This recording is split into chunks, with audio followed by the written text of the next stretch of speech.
formação geológica do Porto Santo é um misto de contrastes e beleza singular.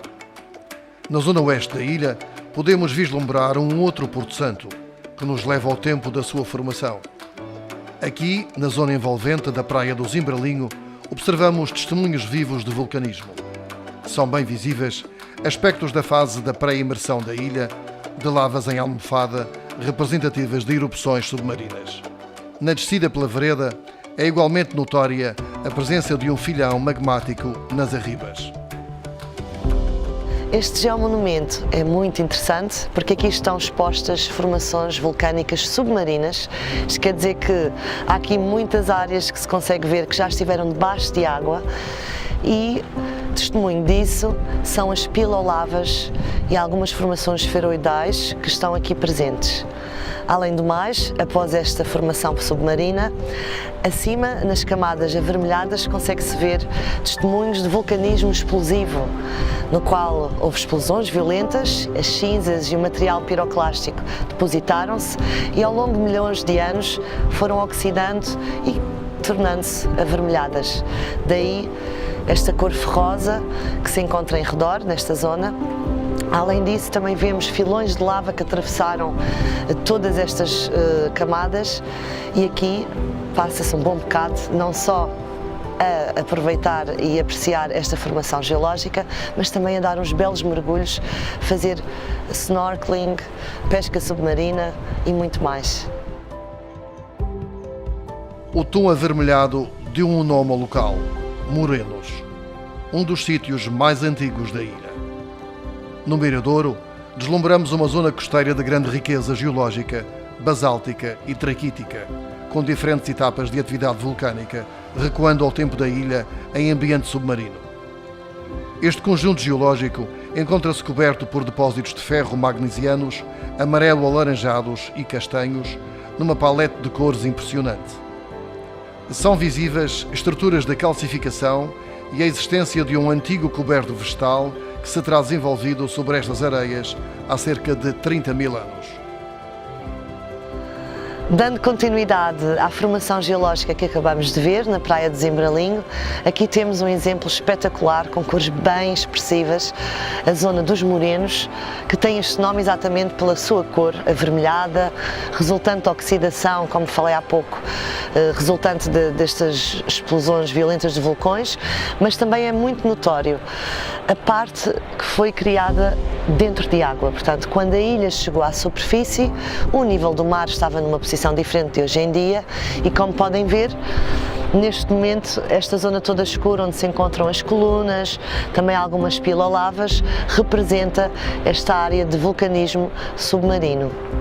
Além do mais, sabemos que esta cor avermelhada foi utilizada muitas vezes para tinturaria, nos ornamentos das casas tradicionais de Porto Santo, janelas e portas, nomeadamente, e muitas destas pedras foram usadas a continuaria para a construção de fornos, porque resistia a altas temperaturas, o próprio bolo do caco e muitas más aplicações, com certeza aqui ao longo da nossa história.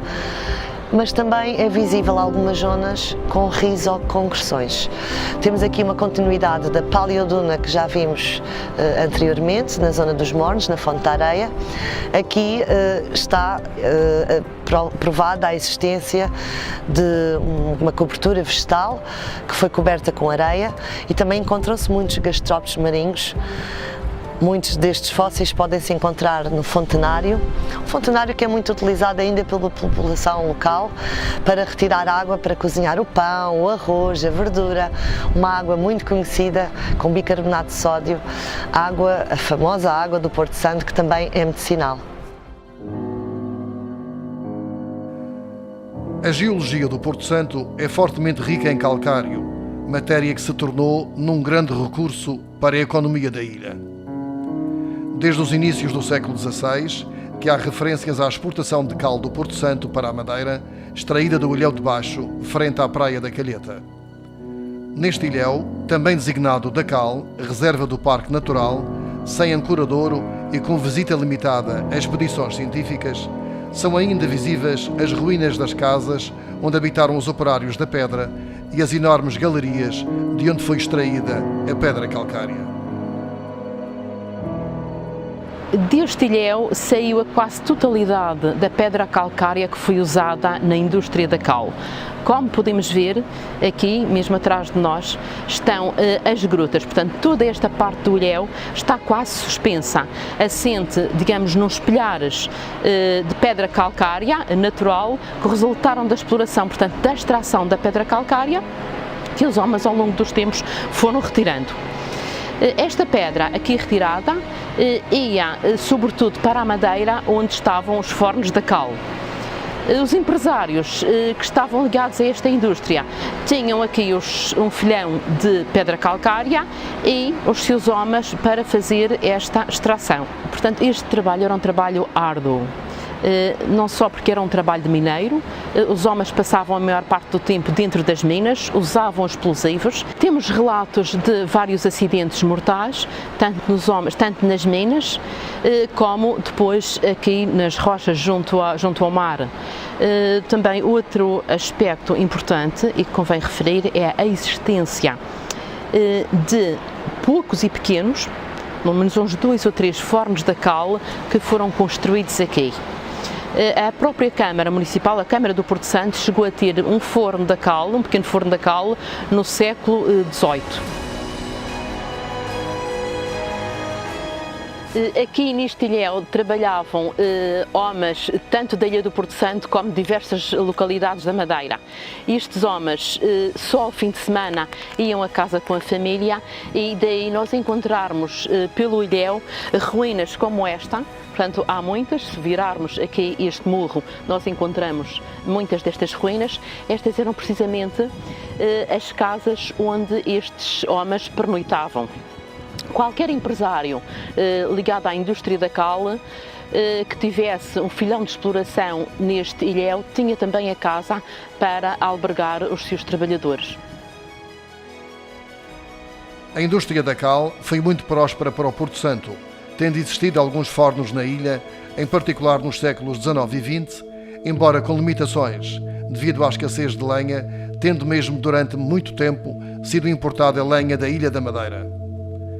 A exploração da cal foi a maior indústria do Porto Santo, com um grande impacto na economia da ilha, que se prolongou até 1962. Nós estamos aqui precisamente num forno onde se processava a transformação dessa pedra calcária, no porto, mais precisamente no Porto dos Frades, e como podemos observar aqui em volta, havia aqui um pequeno posto de atracagem onde a cal saía para a madeira. A cal que era consumida neste forno era extraída mesmo aqui nas proximidades. A indústria da cal terá começado por volta do século XVI, embora este forno seja bem mais recente, provavelmente final do século XIX. A pedra calcária extraída lá ia para a madeira, onde era cozida em fornos a lenha. No Porto Santo ficava pouca porque também os fornos no princípio não abundavam. Com uma lei que saiu no século XVIII, que proibiu o uso da lenha nos fornos da cal, porque na altura a madeira estava a consumir muita lenha, também por causa da indústria do açúcar. Portanto, como ela escasseava, então foi proibido usar madeira para os fornos de cal. Passou-se a usar então o carvão mineral. Dessa data para cá, então os fornos começaram a proliferar no Porto Santo, até que no princípio do século XX, final do século XIX, princípio do século XX, conta-se entre 15 a 17 fornos de cal no Porto Santo. Com uma lei que saiu mais propriamente em 1859, criou-se um imposto sobre cada tonelada de cal que saía do ilhéu. Essa verba foi muito boa para a Câmara e os porto-santenses. Com ela fez-se grandes melhoramentos tanto no centro da cidade como noutras infraestruturas. Também é bom referir que os ordenados e os postos de trabalho que se criaram com a extração de cal foram muito bons para a economia do Porto Santo. A extração da cal era uma atividade bem paga, sobretudo a extração que se processava no ilhéu de baixo. Só no século XX é que o último forno deixou de elaborar, mas até 1962 nós ainda exportámos cal para a Ilha da Madeira.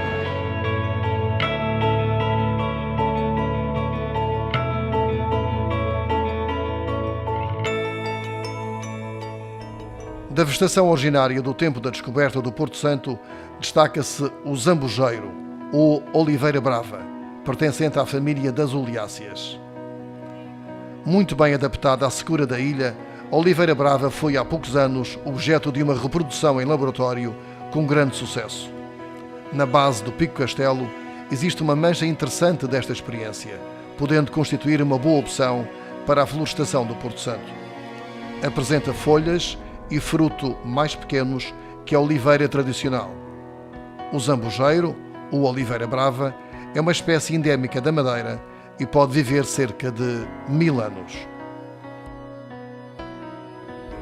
A oliveira brava, também conhecida como zambujeiro, fez parte da vegetação original da ilha, fazendo parte da tal floresta chamada zambujal.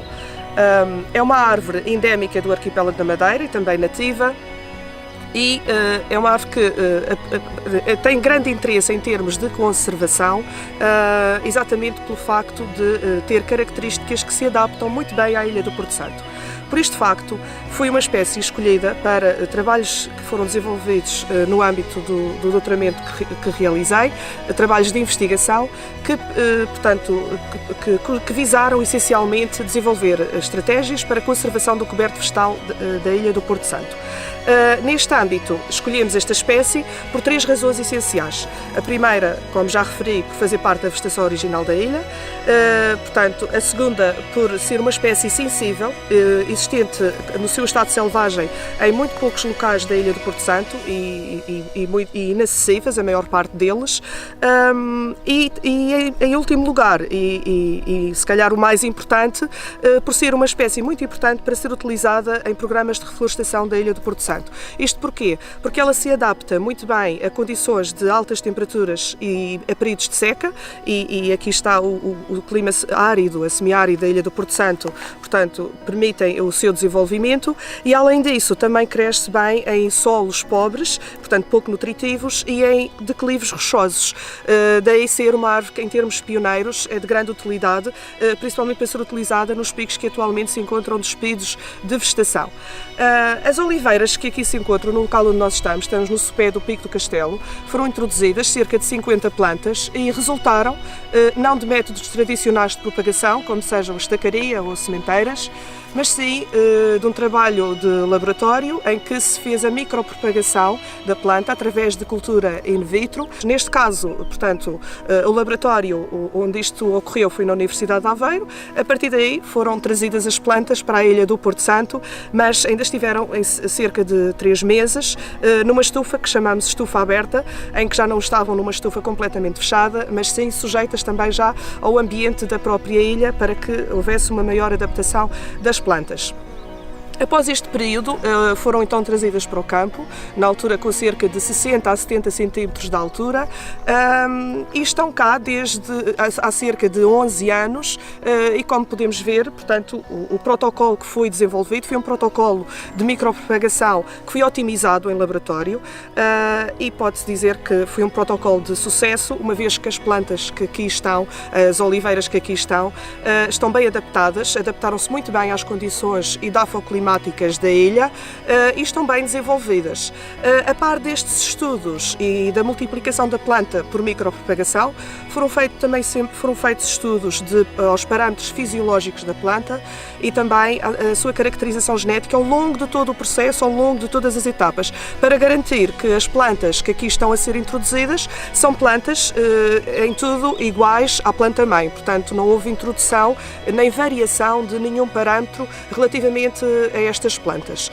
Portanto, por tudo isto que acabo aqui de descrever, este projeto é um projeto que pode ser, portanto, utilizado em termos futuros para, de facto, ser utilizado em programas de reflorestação futuros da ilha.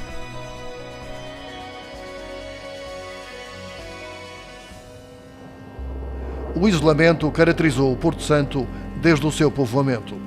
Os habitantes da ilha estavam entregues a si próprios, com pouco ou nenhum apoio do Reino ou da Madeira. Os mantimentos do exterior eram escassos ou quase nenhuns nos primeiros séculos do povoamento. Os anais do município relatam que a ausência de vegetais e a escassa diversidade alimentar eram causa de muita mortalidade infantil. A vida era difícil e houve mesmo tempos de fome, conforme registra o ano de 1850, entre outros. Foram 7 anos de fome, 7 anos que não choveu, e o rei teve que auxiliar e mandar cereal para Porto Santo porque não havia como sobreviver. Houve também uma tentativa de levar o povo do Porto Santo para a Madeira. Eu acho que o sítio que foi escolhido para esta comunidade, o povo não estava habituado a ter umidade, que foi no Santo da Serra, foi chamado o Sítio da Rainha. Era um lugar frio, úmido e chuvoso, mas o Porto Santense estava habituado ao tempo seco, ao tempo de sol, sem nevoeiros, e não se habituaram, preferiram voltar à ilha. Ainda chegaram a ir cerca de 300 pessoas para lá, mas voltaram à sua terra, que preferiam passar fome, mas estar num sítio que gostavam. Durante muitos séculos, as ligações marítimas com o exterior eram escassas, frágeis e condicionadas às agruras do tempo e do mar. Entre noites de bruma e invernos prolongados, os poucos transportes foram um risco constante para as suas tripulações, passageiros e carga. O cais atual, um monumento em colunas, foi mandado construir apenas em 1929, 5 séculos depois do povoamento. Aqui temos uma relíquia do passado que se chama cabestante. Eram com este e outros que varavam os barcos carreireiros quando, para descarregarem as cargas aqui na praia. Varavam, era puxado com esta maquineta por meio de paus enfiados nestes buracos, e o barco corria em cima de paragens, que eram paus de madeira até cá ao cimo, e assim descarregavam as cargas. Muito padeceram esses pequenos barcos carreireiros, esses pequenos seguidores de Zarco e Tristão, que cruzavam o Mar da Travessa, Porto Santo, Madeira e Madeira, Porto Santo, para trazerem alimentação para o povo. Outras cargas, como por exemplo também alimentação para animais e outras mais, combustíveis, etc. Esses barcos, por vezes, metiam-se ao perigo para cruzarem o dito Mar da Travessa e conseguiam, por vezes esperavam 15, 20 dias no Funchal para regresso ao Porto Santo, e aí a fome apertava de veras. Eram viagens de muitas vezes 12, 13 horas, em barcos abertos, completamente abertos, vinham extremamente carregados do Funchal e muitas vezes apanhavam temporal, principalmente na travessa, e para se salvarem tinham muitas vezes de deitar a carga ao mar. E eram nesses momentos de aflição, como homens católicos que eram, prometiam, se salvassem, de mandar celebrar uma missa a Nossa Senhora da Graça. E mal chegavam à terra, iam logo pagar essa missa, e logo que tinham oportunidade, iam assistir e agradecer a Nossa Senhora esse milagre, como eles chamavam. A carga também do Porto Santo para o Funchal, principalmente o gado que era transportado vivo para a Madeira, era uma peripécia, podemos assim dizer, a forma como era introduzido no barco. Os animais negavam-se a percorrer o cais, e quando chegavam aos degraus para entrar para dentro do carreireiro, eles faziam fincapé, e todos os homens, os barqueiros, todos a tentarem metê-lo dentro do barco, era de facto pôr a sua vida em risco e até do próprio animal. As embarcações que serviam o Porto Santo eram barcos de coberta e de boca aberta, que muitos naufrágios causaram. Durante os primeiros séculos, o Porto Santo não teve portos ou ancoradouros com abrigo para os seus barcos. O O embarque e desembarque era feito em diversos varadouros improvisados ao longo da praia.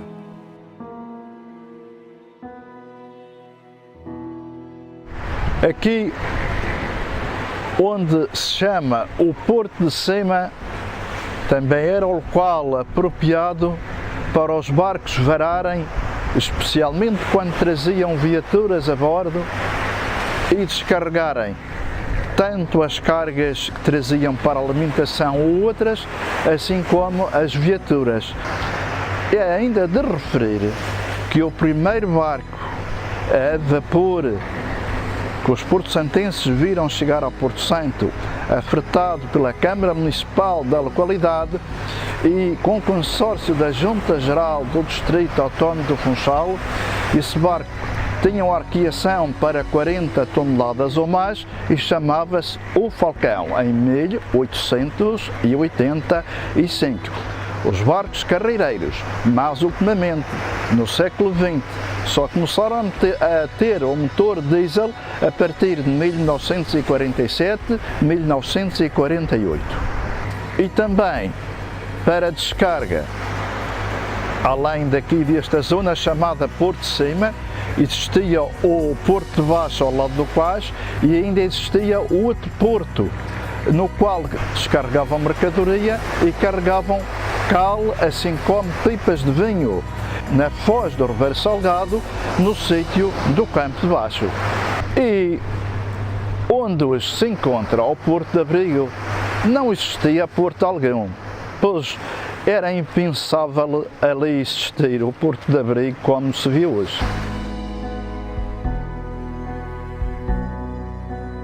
Sempre gostei do mar de pequeno, adorava o mar e a serra. E foi o que me fez vir para o mar. Eu comecei com 17 anos e fiquei até à altura de ir para a Troepa. Tive que ir a aulas, com o Cabo do Mar, nessa altura não havia polícia marítimos. Fui com o Cabo do Mar, fui a umas aulas e com 7 aulas fui a exame e fiquei apto. E quando o seu patrão Moeiro disse ao seu comandante: eu arraso mais novo, desde cá Porto Santo, fui o arraso mais novo e este rapaz está agora. E assim foi. Então fiquei com a Marraz, no Levote e andei uns anos no Levote, já com casa de leme, já com outra segurança, já se vinha protegido do tempo. Antes era relento, a cana de leme vinha só relento. Depois de ter a casa de leme, já se vinha protegido e já acabou-se lá fixo, já era fixo. Era outra coisa de pegar na bolsa, ficava na casa da máquina para fazer o rumo, quando estava muita cegueira, fazia-se o rumo já ao passar a Ponte São Lourenço, não tinha-se perder. Se tivesse bom tempo era 5 horas e meia, se o barco tivesse mais pesado, 6 horas de viagem. E com temporagem estava-se mais de 7 vezes, mais ainda. O barco que tinha quando eu andei era de 16 passageiros e o Levote era de 12, era mais pequeno. Os passageiros que queriam vir para o Porto Santo tinham que ir ter à Mercearia Brasil, que era lá que tinha a lista dos barcos, do Levote, o Marextina, a Corsanta, o Arriaga. Eles vinham no barco que queria, então davam um nome lá, tinha lá listas e vinha para vir para o Porto Santo. Aqui no Porto Santo para ir para a Madeira já não havia nenhuma lugar de dar, já era no Quais. Antes era tudo aqui no Porto Santo, as descargas e até cargas. Tinha-se que enxurrar o barco com a maré cheia, já a descer um pedacinho para ter, como eles costumam dizer, para ter segurança, que a maré já tinha que estar a descer um bocadinho quando enxurrava o barco os cobros para a terra e se puxando, o barco tocava na areia e ele ficava. A maré secava, o barco ficava no seco. Houve muitas viagens complicadas de noite e da gente voltar para trás para mexer também, não se podia romper. E também deitar carga ao mar e para não se morrer e sei lá, tanta coisa. A vida de mar era boa, com bom tempo, como está hoje, mas com mau tempo amargava a pele, como costumam dizer.